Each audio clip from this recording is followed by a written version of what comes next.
All right, I finally got the laundry put away. Oh my God, how long did that take? Hello, everyone. I owe you a very big apology. I want to start off. I missed you guys so much. Thank you guys for everybody that reached out, all of the support. I will break down a little bit about what happened, where I'm at now, what that kind of looks like going forward. There will be some gameplay going on the side. It's not going to be any live commentary. I'm still grinding my way up from 16 up through 100. And so since I'm starting at 16, I haven't touched the game for the last 5 months. It was kind of like a movie. Everything kind of stacked on top of each other. The plot thickened, and then it gets to a breaking point where you just can't take anymore. And what I mean by that is there's a lot of things that kind of went into it, not any one particular occurrence or instance that just kind of pushed it over the top. It was like the perfect storm. First off, I want to say that I started this channel because I really enjoy Marvel Snap. I enjoy the game. I don't consider myself so much a YouTuber. And I think that's where at some point it stopped being, I'm finding the game really, really fun, and it turned into content. And a lot of that is self-imposed. I played so much because I wanted to find new decks. I wanted to find new combinations. And it's not a game that's meant to be grinded for hours and hours and hours of day. I mean, I had 3 accounts, 2 of which I kept up with every single season, hit infinite on them every single season. It's a bit much. And so I plan to kind of take it back a little bit. I'm only going to be grinding out on 1 account, and what I can unlock, I can unlock. With that, since I didn't play for 5 months, I am missing a lot of cards. I'm not going to dump hundreds or thousands of dollars into catching up. I'm going to catch up as I can. I'm going to go back to a cadence of what I had before. I'm going to unlock the new card with the spotlight keys each week. And then if I get one of those random Series 4 or Series 5 cards out of those keys, perfect. That is fantastic. I'm missing a lot, and there's a lot of them that I'm looking forward to, like Red Hulk. I know that I just missed that recently. Seems to be in a very large majority of the decks nowadays. And there's a few others. As a debris or junk enjoyer, something like Cannonball sounds really interesting. I don't know that he's going to be as like potent as Red Hulk, but he sounds like somebody I would want to test out. And so all of those things are things that I'm looking forward to. I'm enjoying grinding. I'm around 70, 80 at the time that I'm recording this, and I've enjoyed the grind. Most of it has been bots, but I have started seeing some people, and I really appreciate the finger points and the fist bumps whenever you recognize me in the game. And so let's dive into a little bit about what happened. So one, I don't think I set very good boundaries for myself. So I have a full-time job.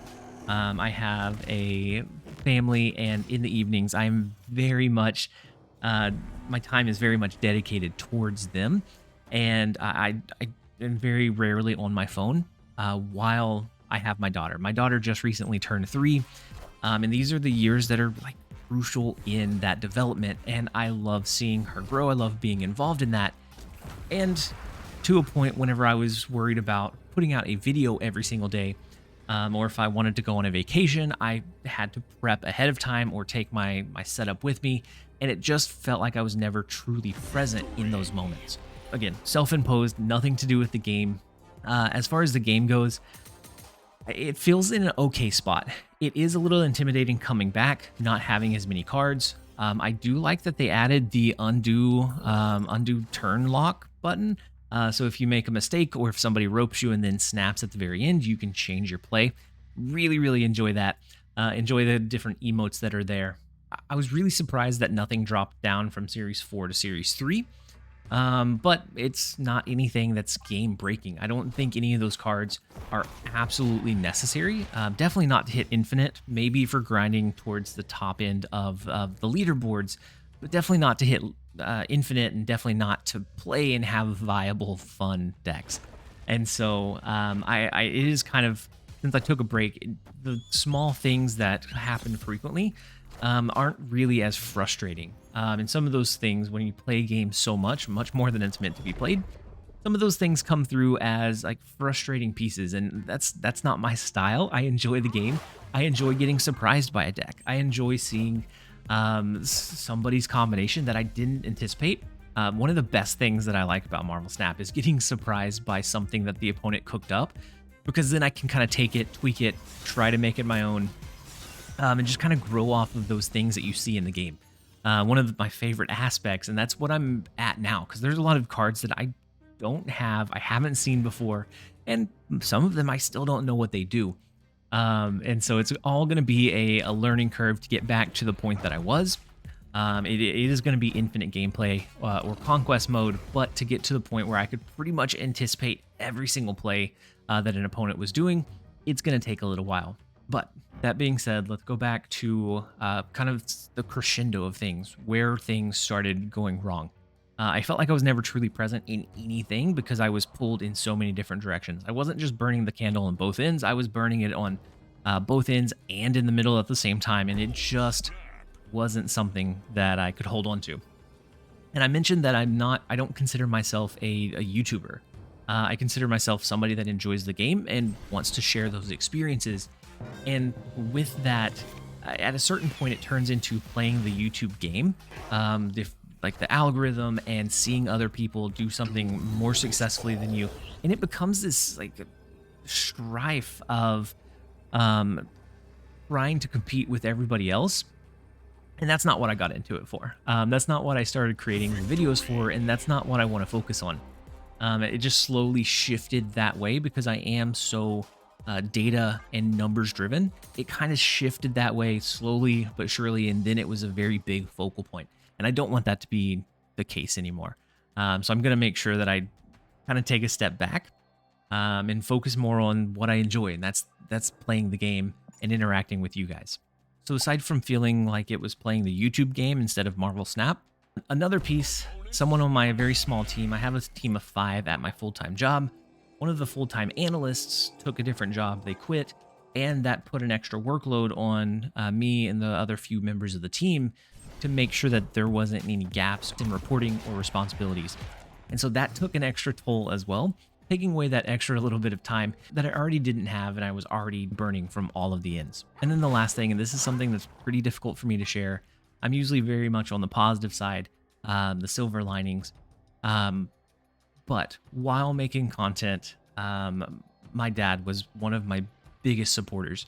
He was the only one in like my family, immediate or extended, that really took an interest in it.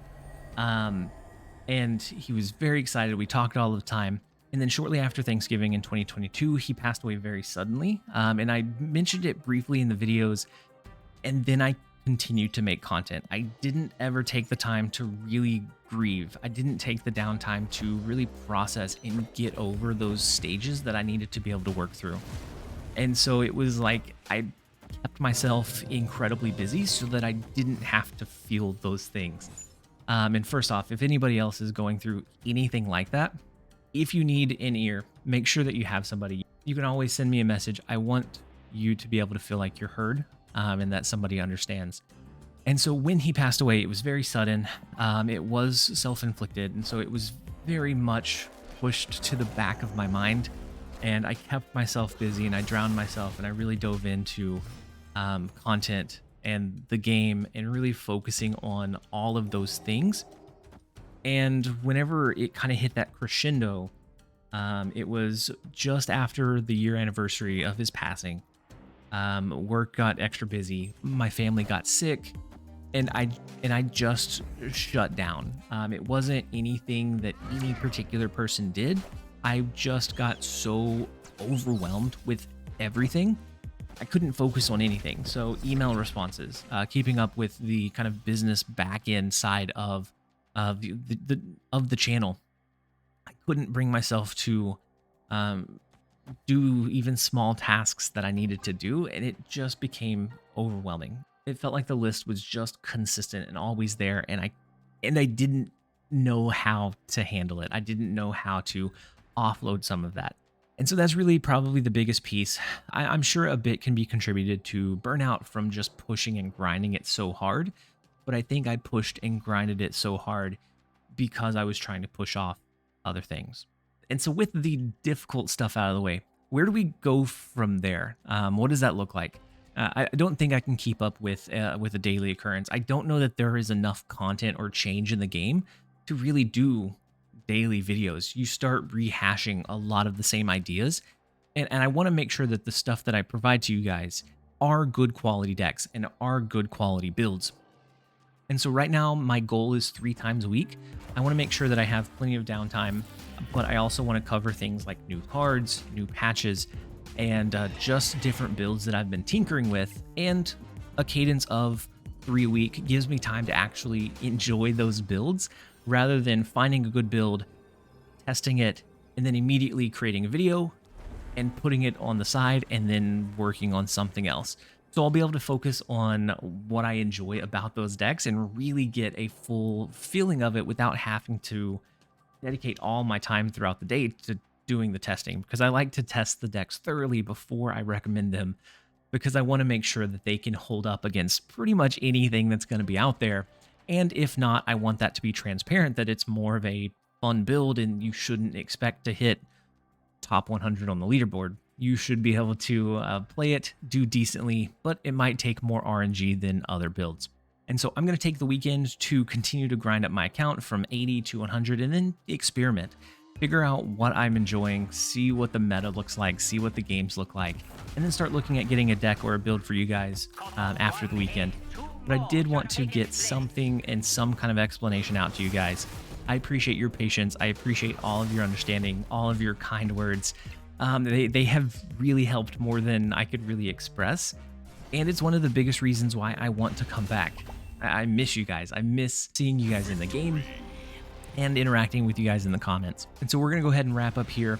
If you're still playing the game and you want some content, I hope that you continue to join me, even after my long hiatus. But I plan to come back, hopefully bigger and better than ever. Thank you guys as always for watching. I hope that you guys enjoy. Later, guys.